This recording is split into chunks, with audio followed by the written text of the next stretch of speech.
olma daraxti. Shuni daraxtni ekishimiz kerak. Demak, daraxt holatini ko'ryapsizlar, mana balalarga ko'rsatib uzoqroqda.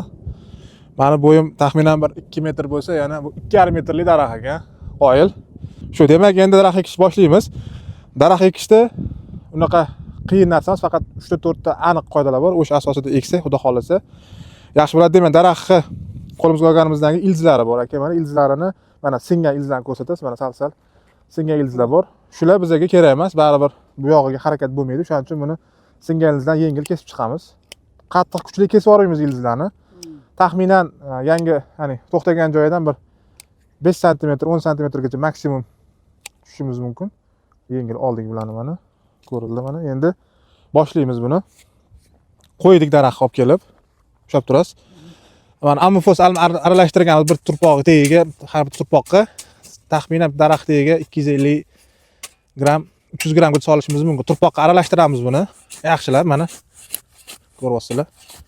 To'liq aralashtirildi. Endi solamiz. Ikkita tomonidan iloji boricha shu ko'rinishdagi nam turpoqlar tushgani yaxshiroq. Keyin bunga suv quyamiz hozir yana. Ushlab turasiz buni. Ikkita tomoniga solib chiqiladi. Va buni yengil ko'taramiz mana. Ko'tarishdan maqsad daraxt tegi tomoniga to'liq turpoq tushib joylashib olish kerak bo'ladi. Mana endi ulangan joyini olib kelib ko'rsatasiz. Mana ulangan joyi daraxtni yerdan taxminan 5 sm balandda turishi kerak. Ya'ni ulangan joyi, mana bu tomonni ko'rsating. Ulangan joyi umuman ko'milib ketmasligi kerak. Ko'p aytaman men, ulangan joy ko'milib ketadigan bo'lsa, daraxtlarning o'sishi buzilib ketishi mumkin. Shuning uchun diqqat qilasizlar albatta.